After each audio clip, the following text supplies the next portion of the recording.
Senhor Jesus, Divino Mestre, as tuas bênçãos de paz, compaixão, misericórdia nos envolvam, favorecendo a nossa aprendizagem, nosso estudo da noite, para que nós tenhamos a receptividade aberta, os canais da mente e do coração para a recepção das ideias que os amigos espirituais tenham a nos inspirar.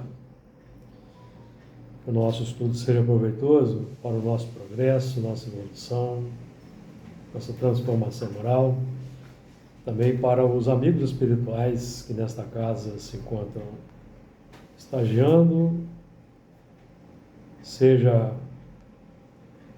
estudando ou trabalhando, que eles também possam favorecer-se do trabalho. Que as tuas bênçãos de paz envolvam-nos a todos hoje e sempre.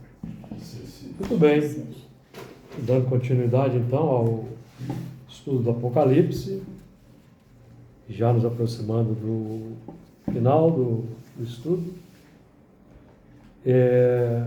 Hoje nós vamos estudar a partir do versículo 13. Eu vou fazer a leitura a partir do versículo 12, do capítulo 22.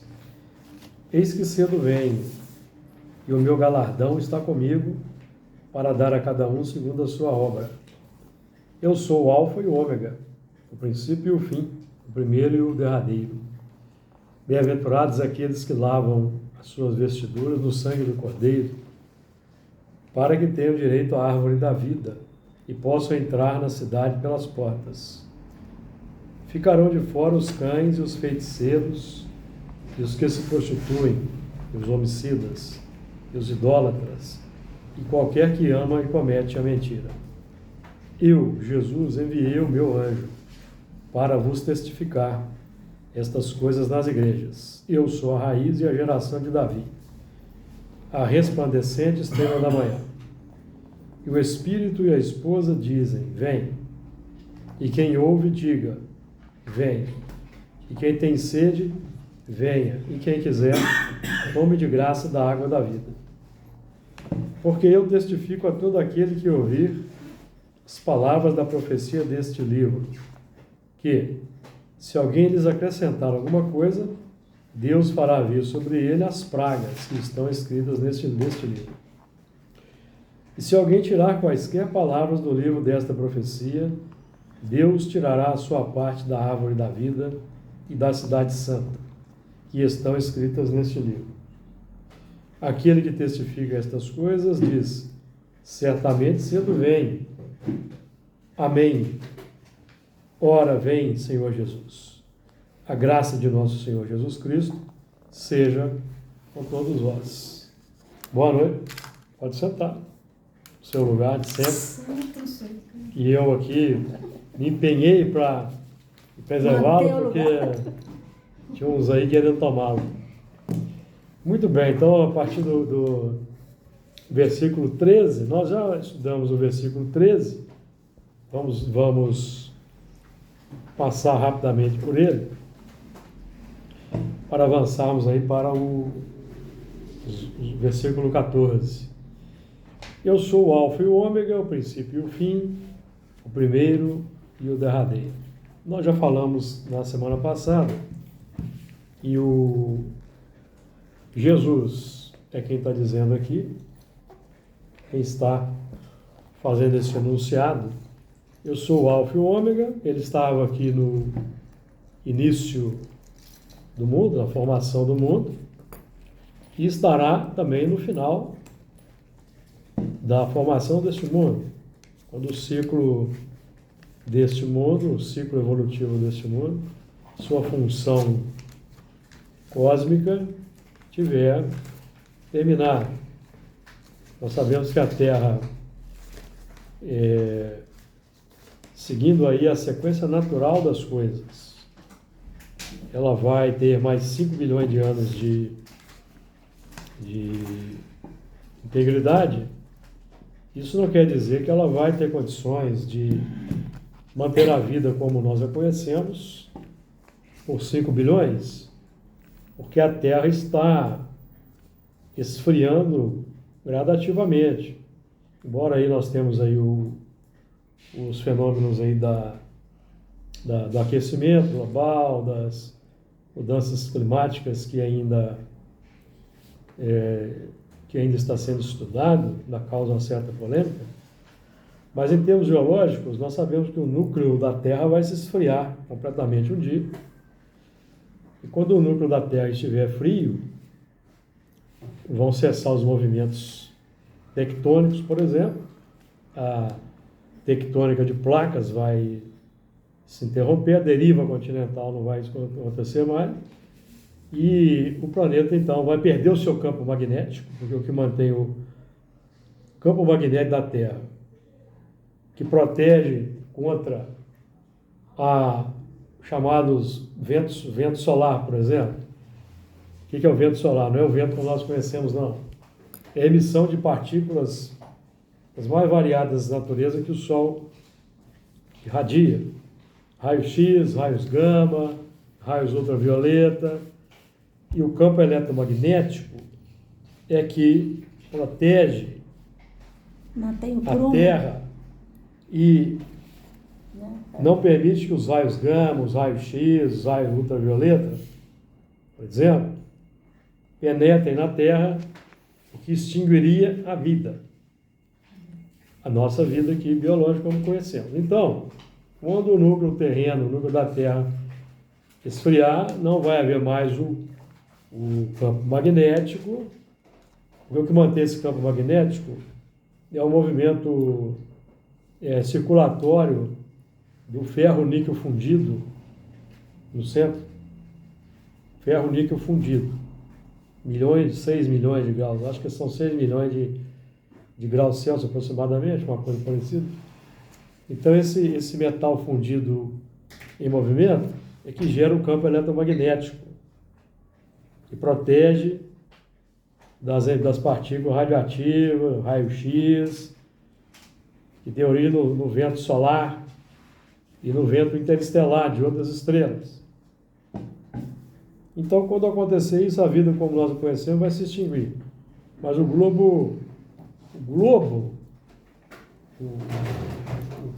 planeta, vai continuar existindo até pelo menos o Sol se tornar uma gigante vermelha, o Sol vai se expandir e vai engolir, vamos colocar assim na linguagem didática, Mercúrio, Vênus, Terra, talvez Marte. Então o planeta será desintegrado. Mercúrio, Vênus e Terra vão compor o interior do Sol, os átomos, certo? Então, pelo menos mais 5 bilhões de anos aí né, nesse momento em que o núcleo da Terra se extinguir, eu acredito que a vida aqui na Terra, a Terra será um planeta de vida em outras dimensões, vida espiritual. Esferas espirituais. A vida biológica tem um prazo de validade. Existe um esgotamento dos recursos. Diga, Elana. Júlio, isso aí que você está falando, tem alguma relação hoje com as placas tectônicas? A deriva continental. Por que as placas se movimentam? Por causa do núcleo de ferro níquel fundido. Tá? Em rotação é líquido. Então as placas tectônicas flutuam em cima do núcleo que é líquido. Então vai havendo um movimento de subducção, uma entra debaixo da outra, e a outra vai por cima. É um movimento suave, mas de vez em quando dá uma travada. Quando dá a travada, acontecem os terremotos. Então os continentes estão se afastando, mas eles vão se encontrar de novo lá no outro lado. Mas faz parte do processo de esfriamento? Faz parte do processo. Não, o esfriamento é outro processo paralelo. Tá. Vai ocorrer ao longo dos bilhões de anos. Marte, por exemplo, tinha um núcleo assim, mas como Marte tem só 1/3 do tamanho da Terra, ele esfriou mais depressa. Por isso que lá não tem vida. como a nossa. Entendi. Certo? Não, deve ter, né? Ah, é como a nossa Não, biológica. Né? pode ter uma bactéria, pode ter alguma bactéria lá, até hoje não acharam. Vida espiritual lá tem, vida espiritual. São habitados todos os globos que se movem no espaço? Sim. Uhum. Vida espiritual. O campo vida na dimensão eletromagnética, dimensão espiritual, na dimensão do perispírito, que é eletromagnético. Então, Jesus vai estar aqui até esse final da Terra, porque aí quando a Terra for desintegrada, certamente que vai todo o círculo de vida espiritual que houver aqui vai também deixar de existir. Ela vai desintegrar, os átomos vão ser espalhados aí pelo espaço. Esses átomos vão formar outras estrelas, outras nebulosas, que vão formar outras estrelas no eterno ciclo de nascimento e morte das estrelas e dos planetas. E é uma constante no universo. Né? Nada se cria, tudo se transforma. Nada se perde. Tudo se transforma. Vai sendo reciclado. Então, eu sou o princípio. Nós já falamos aqui do princípio na semana passada. Princípio inteligente. Então nós temos aí o princípio e o fim. O princípio inteligente, o criado simples e ignorante. Então o princípio inteligente, qual é o objetivo do princípio inteligente ou o fim do princípio inteligente? Tornar-se um espírito puro. Tornar-se um espírito consciente, perfeito. Então o fim, primeiro o derradeiro, então é Jesus aí, o primeiro aí nos processos da Terra e o derradeiro. E em termos aí pessoais, nós aí, individualmente falando, somos o alfa e o ômega, o princípio e o fim, primeiro e derradeiro, definido que em nós se iniciam as propostas de transformação para que nós completemos o processo de evolução. Então, nós individualmente somos onde as propostas divinas se iniciam e onde elas vão culminar um dia no tempo e no espaço. Então, aí só fazendo uma recapitulação, porque nós falamos desse versículo na semana passada.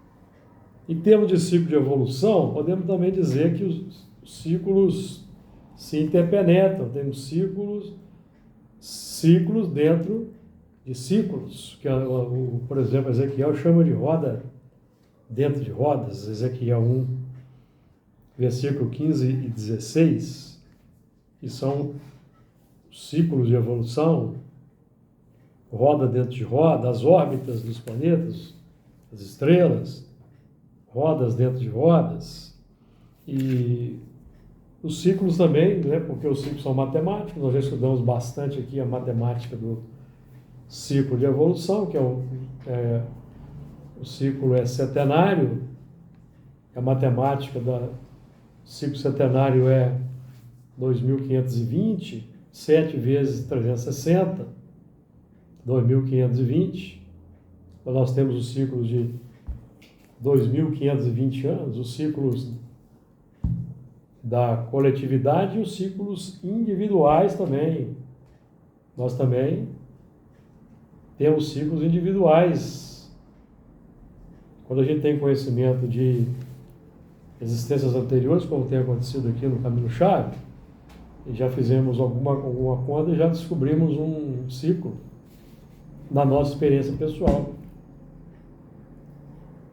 Lá dos tempos da Babilônia, e culminou nos anos 80. Então nós também temos as coletividades, os indivíduos têm seu ciclo particular. É por isso que existem os movimentos de transmigração dos espíritos entre os mundos. Porque ou nós nos libertamos e avançamos para mundos melhores, ou nós somos readaptados no plano condizente com o estacionamento moral. Então aí vai começar um outro ciclo. Então, e a metade da semana é 3 dias e meio, 1260, 42 meses, 1260, metade. Metade da semana profética, vamos dizer assim. Então vamos lá. Versículo 14. Bem-aventurados aqueles que lavam as vestiduras no sangue do Cordeiro, para que tenham direito à árvore da vida e possam entrar na cidade pelas portas. O primeiro termo, bem-aventurados. Então a bem-aventurança define condição que é o futuro de qualquer indivíduo que se coloca na posição de coerência com a lei natural. Lei de Deus, coerência com a lei natural.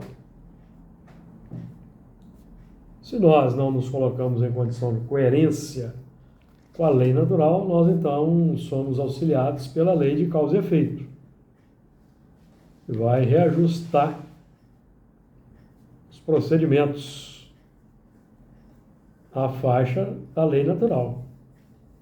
Então, a própria questão da transmigração, nós citamos aqui, e é um princípio doutrinário, e é uma lei natural, porque os mundos são solidários. Então, Allan Kardec estuda, por exemplo, a transmigração no livro A Gênese, capítulo 11, se não me falha a memória, capítulo 11. Ele estuda lá a questão da raça adâmica, da transmigração dos espíritos que vieram exilados, e é o que eu gosto de frisar bem, que não foi de capela, porque lá não tem planetas. Com a ciência nós não podemos brigar, nós temos que reajustar. Allan Kardec, na codificação, e os espíritos da codificação falaram que eles vieram de capela? Não. E aquele livro lá de capela? É um eu. Porque a capela é uma estrela jovem, tem 650 milhões de anos. O material, a nebulosa protoplanetária, vamos dizer assim, formou 4 estrelas, não formou nenhum planeta. Se tivesse formado planetas, eles seriam planetas jovens, na casa aí dos seus 300, 400 milhões de anos de existência, certo? Nenhuma bactéria existe ainda. Existiria. Estou falando aqui no condicional, porque os telescópios hoje, os estudos apontam que lá não tem planetas. Os amigos podem estudar isso no NASA Exoplanet Catalog. Tem lá o catálogo das 5.400 planetas já descobertos, 10.000 em análise, já foram descobertos planetas orbitando outras estrelas da constelação do Cocheiro, que estão até mais distantes do que a Capela, mas Capela não. O mesmo caso vale para Sirius, que é mais jovem ainda do que Capela, 250 milhões de anos. O meio não tem. Sirius é a estrela mais estudada pelos astrônomos, não tem planetas lá. Qual que é o problema nosso? O problema é a falta do controle universal do ensino dos espíritos, que não é aplicado mais. Aliás, nunca foi aplicado aqui no Brasil, no movimento espírita brasileiro. Nunca foi aplicado o controle generalizado, universal o ensinamento dos espíritos. Por isso que temos problemas no movimento dos espíritas no Brasil. O problema não é no espiritismo, o problema é no movimento dos espíritas. Que se afastaram da coerência, do bom senso, do cuidado, do zelo para com a codificação, do alerta dos espíritos, que é preferível rejeitar uma verdade do que rejeitar 10 verdades do que adotar uma mentira. Nós vamos falar até da mentira aqui, ó, no versículo 15. Ficarão de fora os cães, os feiticeiros e os que se prostituem, e os homicidas e os idólatras e qualquer que ama e comete a mentira. Aí um alerta para quem gosta de espalhar uma mentirazinha aí na rede social. Toma cuidado. Gosta de espalhar uma fake news? Toma cuidado. Isso é falta é um descumprimento da lei de Deus. Questão 918 do Livro dos Espíritos nos ensina que nós demonstramos o progresso real que nos elevará na hierarquia espiritual quando todos os atos de nossa existência representam o cumprimento da lei de Deus, todos. Só aí nós vamos demonstrar um progresso real. Até lá nós vamos na tentativa e erro. Então,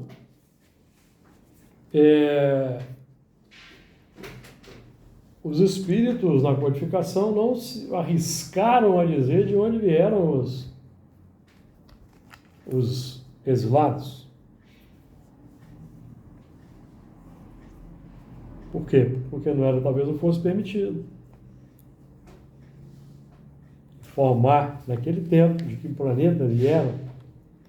Por quê? Pode ser um planeta que orbita uma estrela desconhecida. Por exemplo, a constelação de Órion, com cujos amigos nós trabalhamos na reunião de segunda-feira, tem muitas estrelas que ainda não têm nome, não são desconhecidas. Então, no tempo de Allan Kardec, hoje os astrônomos calculam que a nossa galáxia tem cerca de 400 bilhões de estrelas. No tempo de Kardec, nem se sabia ainda da existência de galáxias. Não havia uma contagem de estrelas. Então, assim, como é que os espíritos iriam falar? Os transmigrados vieram da estrela que não tem nome, que está lá, não foi nem descoberta ainda, os nossos telescópios nem conseguem alcançar. Então, vocês estão entendendo? Se for pensar, o universo ele é de uma complexidade para fazer uma afirmação.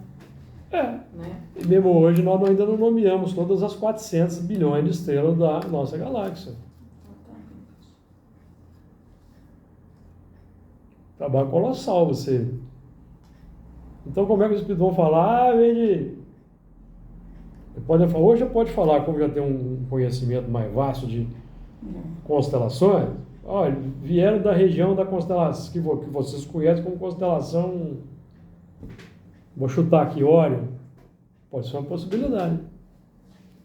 Pode ser de uma das estrelas da constelação do Cocheiro que não tinha nome. Não é? 939, quando foi psicografado o livro A Caminho da Luz, as outras estrelas dali da região do Cocheiro não tinham nome.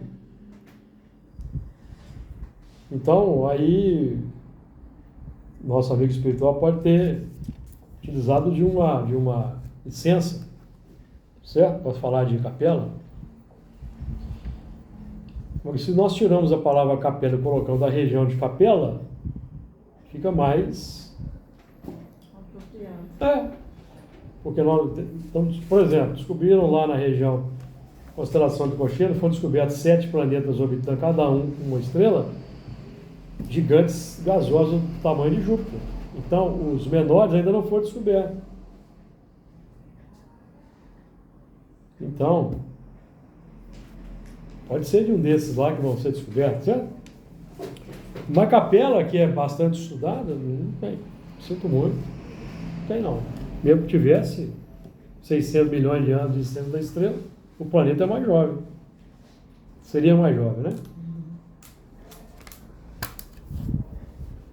Então, nós temos que ter prudência, temos que ter cuidado. Então,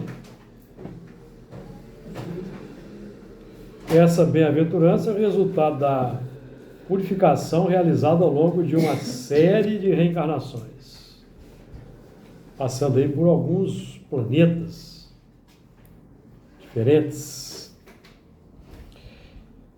Então, a bem-aventurança é um estado de espírito, felicidade. E já começa, segundo aprendemos lá, estudando o livro dos Espíritos, a bem-aventurança já começa, o princípio da bem-aventurança já começa quando nós já começamos a resistir às paixões, às imperfeições, começamos a resistir, já vai começando a germinar uma alegria, uma felicidade pela vitória, embora minúscula.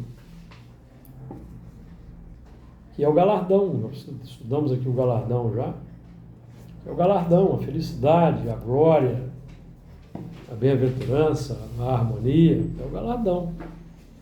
Ao Tem longo galardão. das encarnações, né? Ao longo das encarnações, vamos consolidar. Mas quando a gente inicia o processo, quando nós iniciamos o processo de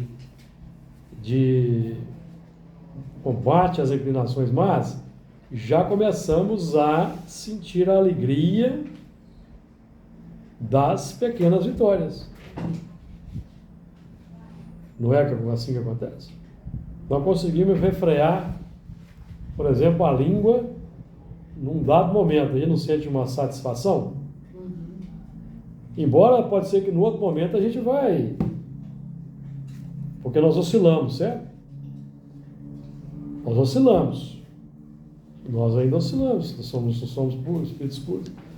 Então nós sentimos uma alegria com aquela pequena vitória, mas depois nós oscilamos. E no momento natural de oscilação, nós então falamos algo que não gostaríamos de falar. Então sentimos o entristecimento. Não é assim que funciona. Interessante também é saber ouvir, né? Porque às vezes uma coisa que a gente sabe de cor e salteado, a pessoa vai... Não pode deixar aqui. Você conhece a mesa? Aqui você disse. Né? Isso se deu comigo, semana passada, eu e meu sobrinho, nós fomos num velório, e eu estou vendo o GPS dele falando, dá o direito, eu falei, não, segue direto, segue direto que eu já conheço a região aqui, segue. Ele foi humilde de me ouvir. Porque ele pôs o GPS para ir no cemitério da Paz. E o sepulcro também era no cemitério da Saudade.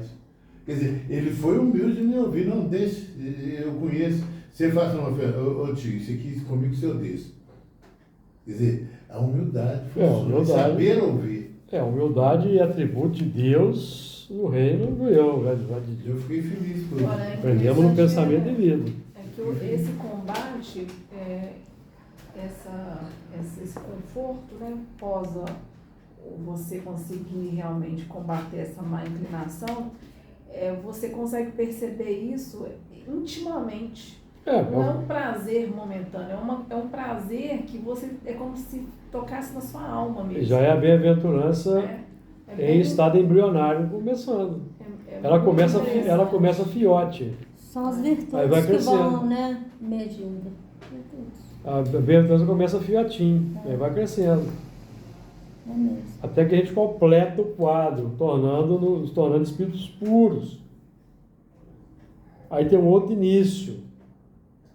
Começa outra escala de evolução, que vai culminar no Messias. Aí é outra conversa. Aí o universo é franqueado. Os mundos são franqueados.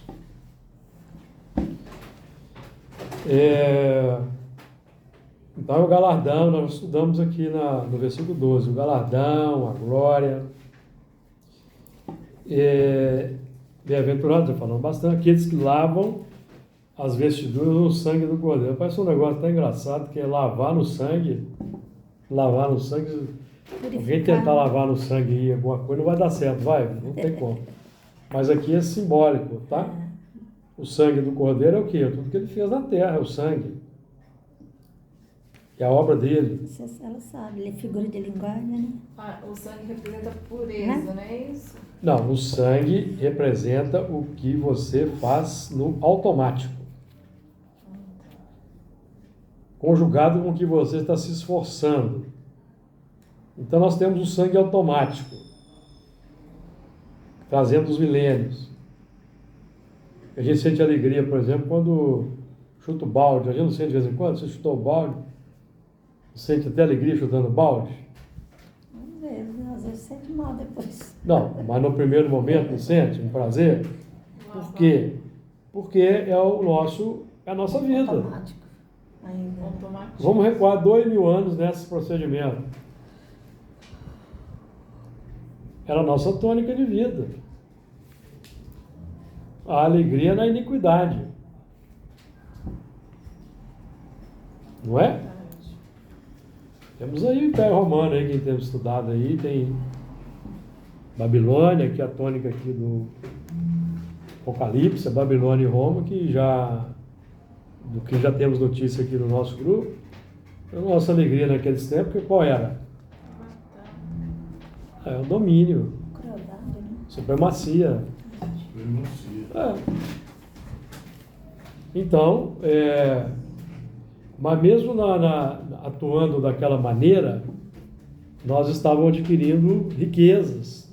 Paulo não dizia, granjeai amigos com as riquezas da iniquidade? Porque mesmo na iniquidade, tem muita virtude sendo praticada, mas de forma equivocada. Os romanos, por exemplo, cruéis, despóticos, dominadores, mas quais a disciplina que eles desenvolveram? Disciplina, organização, hierarquia, organização do Estado, não é? Aquedutos, várias conquistas no campo Estrategista. da civilização, não é? Estrategista. Dá licença aqui, só um minutinho. Então,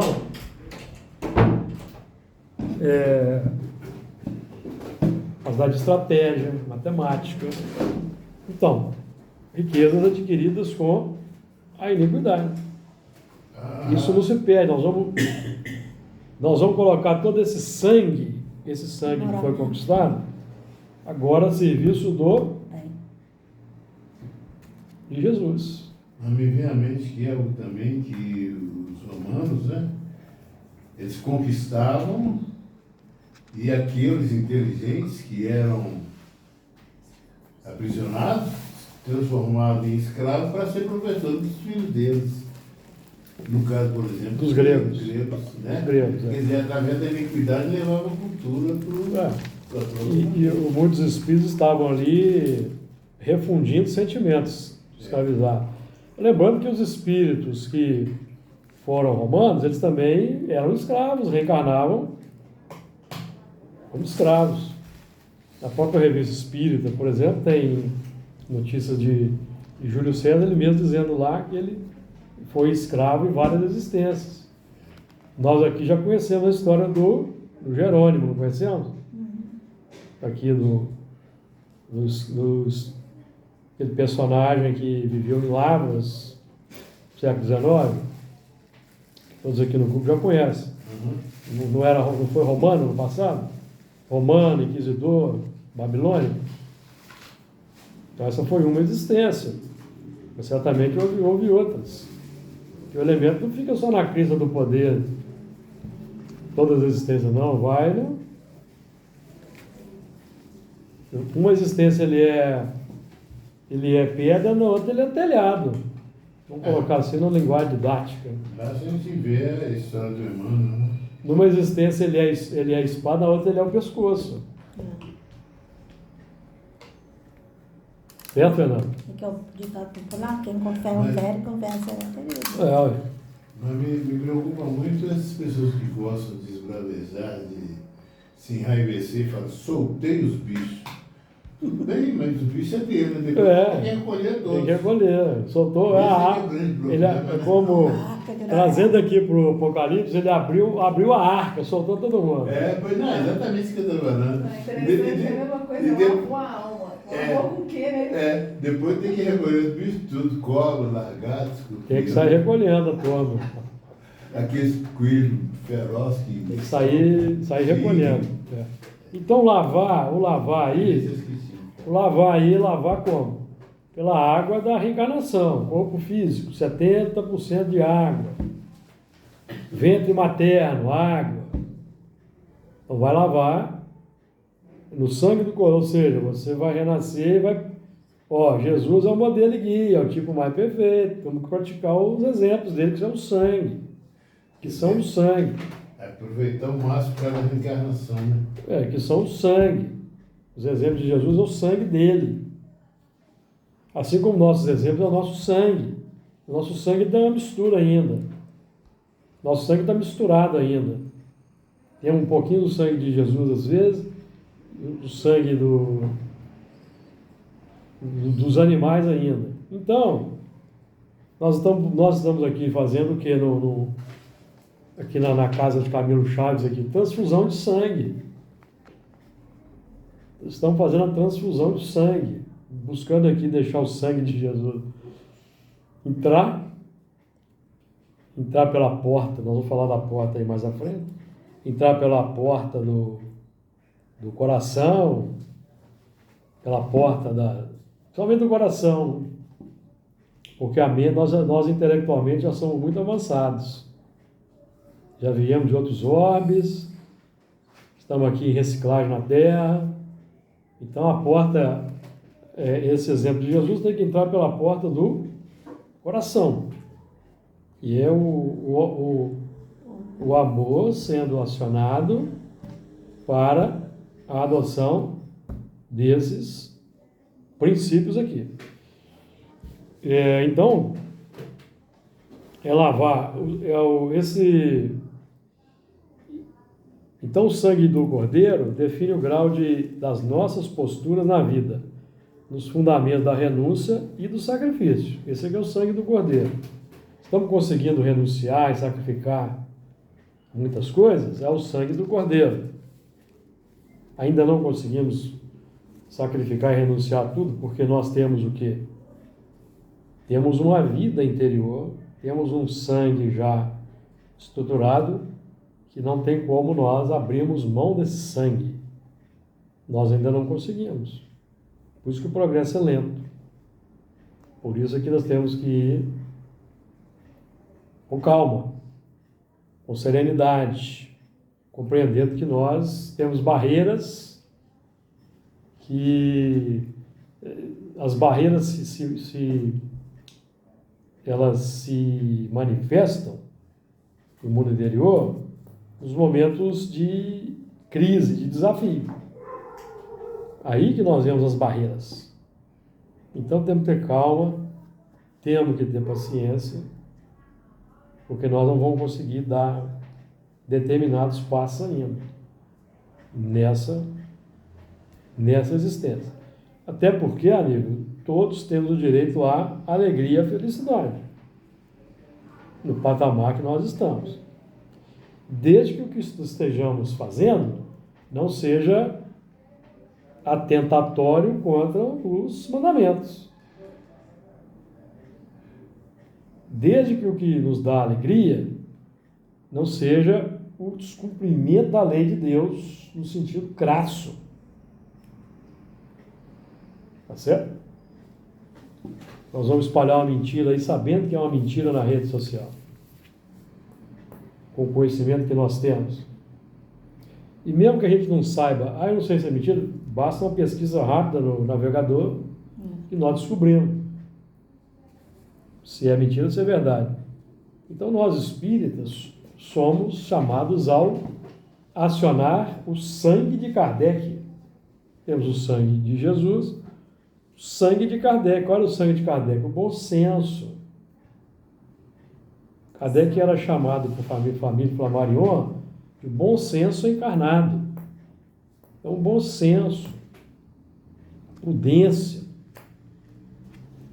com aquilo que nós, críticas a personalidades públicas, prudência, porque nós temos conhecimento tem fatos que são notórios, tá? Todo mundo já sabe, estão sendo investigados, não é isso? Outros estão sendo julgados. Então é notório. Isso aí é da alçada aí do judiciário.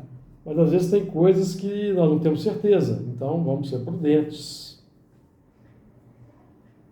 Para nós não espalharmos o ódio pela mentira, porque espalhar mentira contra determinada pessoa, não direis falso testemunho contra seu próximo, está lá no mandamento. Por quê? Por que isso é importante? Porque a mentira, o falso testemunho contra o próximo, vai incentivar o ódio de outras pessoas para com aquele irmão. Já tivemos casos aí de grande repercussão na sociedade de pessoas que foram linchadas por falsas acusações. Tem um caso famoso de uma mulher que foi linchada há algumas décadas por causa de uma criança, não me lembro o detalhe. Fizeram acusações, o povo foi para a rua e eles lincharam a mulher. E era mentira. Então, lançar uma mentira é incentivar o ódio. Um caso famoso, o caso dos irmãos Naves, parece que em Uberlândia, né? Esse eu não conheço, não. Uns irmãos, uma pessoa desapareceu e tudo levava a crer que foram uns irmãos que haviam matado o elemento. Eles foram julgados, arrumaram provas. Aí a pessoa deu na internet, né? Arrumaram prova, aquela coisa toda e tal, foram condenados. A família toda se destruiu por causa disso. Uma família digna. Uma expiação terrível. Exato. Posteriormente, o defunto apareceu na cidade. Mas essa polaridade hoje na política, ela se dá por causa disso. Dá por causa disso, movimentos A gente vê, por exemplo, aí, muita gente, de vez em quando, aparece aí, né?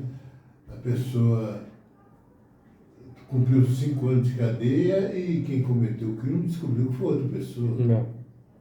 Então, E é exatamente o automatismo que a gente estava falando. Automatismo. O hábito de falar sem pensar, sem ponderar. sem ter certeza. Exatamente. Né? É por isso que você fala sempre, eu acho que é super correto a gente analisar se está de acordo com os 10 mandamentos. Os 10 mandamentos. Mais próximo de nós, né? Os 10 mandamentos é o código perfeito, Né? que abrange toda a circunstância da vida. Abrange tudo. Será que está de acordo? Não matarás, não roubarás, não dirás falso testemunho contra o seu próximo, não cobiçarás a mulher do próximo. Então não ainda. São 7 não, 7 nãos. Né? Abrange toda a circunstância da vida. Então, não vamos cometer crimes. Observando os 10 mandamentos. Não vamos precisar preocupar com as linhas e incisos dos códigos aí. É porque depois vem aqui uma advertência, está até aqui, né, no que nós estamos estudando hoje, né? De acordo com o Tiago. A cada um segundo suas obras. Exatamente. E o que fala na doutrina, ser estação final do mal, né? Isso aqui não. Exatamente. Então lavar as vestiduras no sangue do cordeiro a vestidura. Nós temos a vestidura física, corpo físico, perispírito, e temos também a vestidura filosófica, ou ideológica, como queiram. Uma capa, nós colocamos. foi pela misericórdia, quando é uma filosofia digna. Se nós queremos saber se a filosofia é digna da nossa consideração, vamos estudar a questão 842 do Livro dos Espíritos. Saber que nos instrui lá sobre se uma filosofia é divina.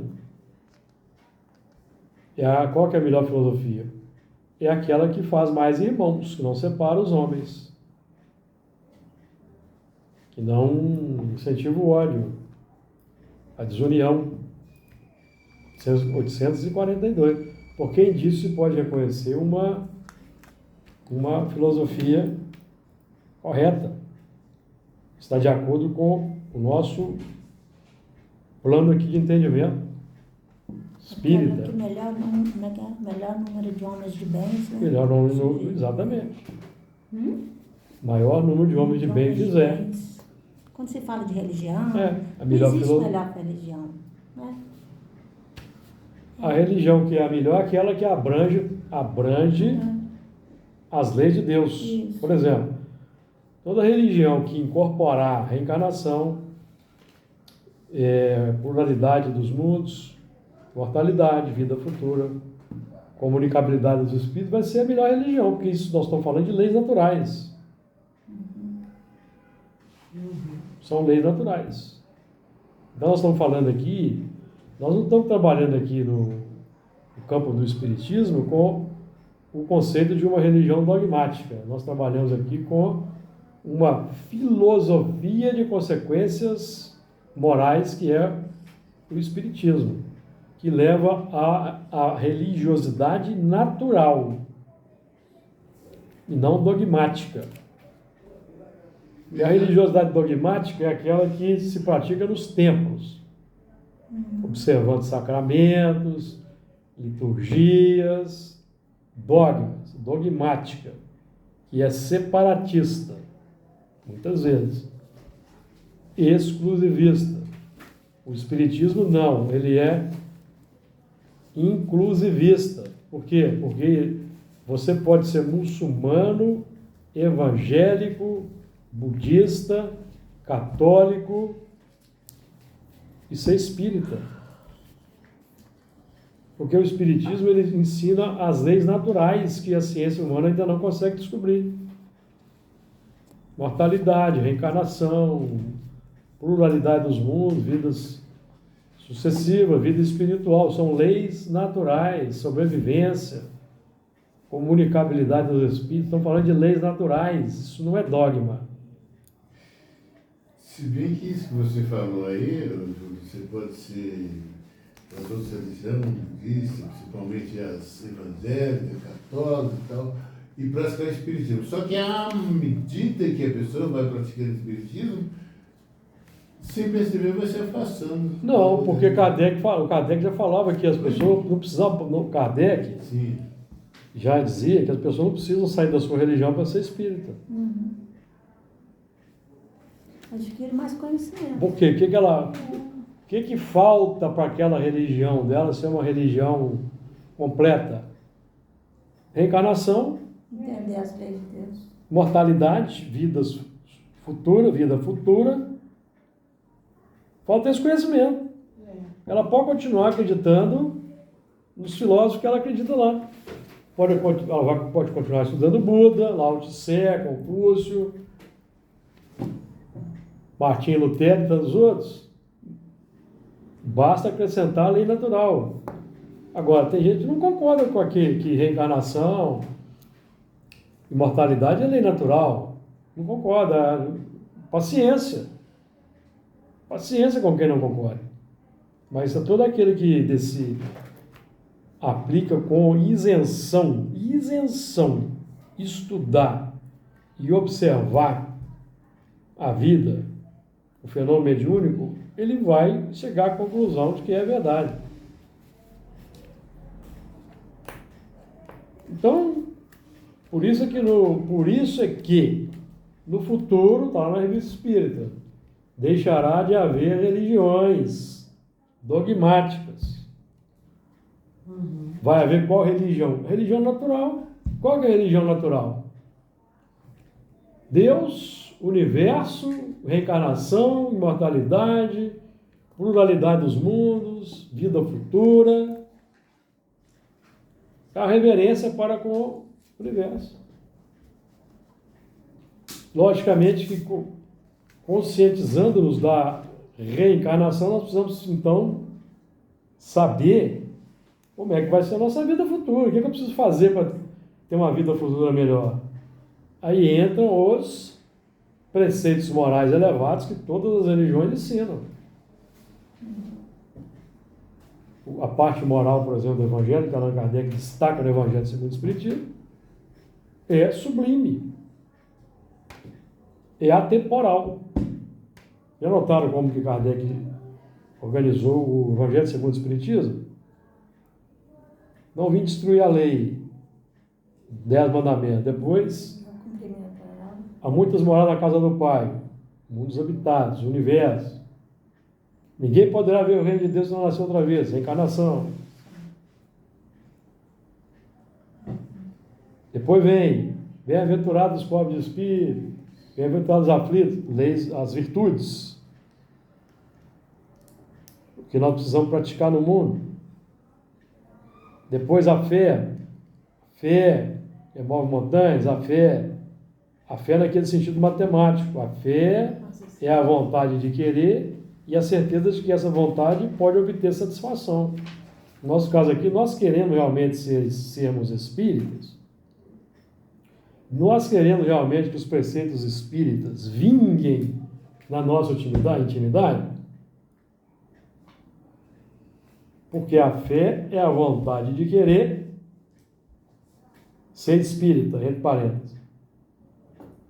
Praticar o bem, praticar o amor. E a certeza de que essa vontade pode obter satisfação. Como? Praticando. No dia a dia, não só no tempo. Então a religião do futuro é a religião natural, que se pratica. As leis naturais. Pratica as leis naturais. Porque para muitos, reencarnação, vida espiritual, isso é dogma, para muitos é dogma. Isso não é dogma, é lei natural. Lei natural. O futuro das religiões, né? Então, quando a humanidade se conscientizar, a ciência comprovar, deixará de haver necessidade das religiões dogmáticas. Por isso que não vai ter religião dogmática. Vai ter a reverência natural para com o universo, para com o Criador, para com a vida, os outros mundos, as vidas sucessivas, a vida espiritual, a família, a parentela espiritual, perceberam? Pode falar, Margarida. Não, eu só ia falar que, por isso que fala, o pessoal fala que o espiritismo, né, é a religião do futuro. Não, pois é, o futuro das religiões. Porque o espiritismo ele tem consequência religiosa, mas ele também é uma religião, pode chamar de religião. É uma filosofia também, né? Mas é uma filosofia de consequências morais, definição do próprio Kardec. Que até em qualquer religião que hoje nós temos, começar a estudar por tudo isso, há uma modificação extrema para cada um que estiver ali dentro. Vai ter um conhecimento maior, um entendimento, né? Não é só aqui. Isso que eu falo, a gente tem que colocar na nossa vida que nós somos espíritos. Você tem que lembrar sempre disso, nós somos espíritos. E lembrar do conceito de moral do espiritismo, que é um conceito não religioso. Que definição se pode dar da moral? A moral é a regra de bem proceder, de distinguir entre o bem e o mal. O homem procede bem quando tudo faz pelo bem de todos. Porque então cumpre a lei de Deus. Então, aquele que não acredita em Deus, fazendo isso, estará cumprindo a lei de Deus, mesmo que não acredite. Porque ele estará fazendo o essencial, que é importante, no sentido pragmático, para que a sociedade seja feliz. Isso que nós precisamos incorporar. Tem que haver esse crescimento de entendimento, né? Como é que eu vou estar dentro de uma religião? Eu tenho Deus, mas esse Deus só salva quem está dentro da minha religião. É a religião exclusivista, que eu estava dizendo aqui. É a religião dogmática. É do grupo. É do grupo. Fora de consenso. Né? Então, por isso que no futuro vai deixar de haver religiões desse tipo. Não tem como. Ele vai acabando o egoísmo. Vai acabando o egoísmo. Então, quando a ciência descobrir, perder o orgulho, perder a arrogância e descobrir a reencarnação, concordar com a reencarnação, então o que eles vão passar a fazer? Estudar as consequências das nossas ações para a vida futura. Então vai mudar completamente o paradigma. Completamente. Amplia, né? A visão. Aí, eles vão lembrar, já tem no mundo, tem uma filosofia que ensina isso, que é o Espiritismo. Vamos aproveitar que já tem essa filosofia. Vamos estudar. Já fala disso desde 1857. Nós estamos aqui no ano, eu vou chutar aqui. Nós descobrimos agora aqui em 2050 que isso é verdade, mas já tem mais de 200 anos desse conhecimento está aqui. Então, bom, acabou que nós só falamos desse primeiro, começamos a falar desse aspecto. Bem-aventurados aqueles que lavam as suas vestiduras no sangue do Cordeiro. Porque o nosso tempo esgotou. Semana que vem nós vamos continuar daí. Jesus nos abençoe.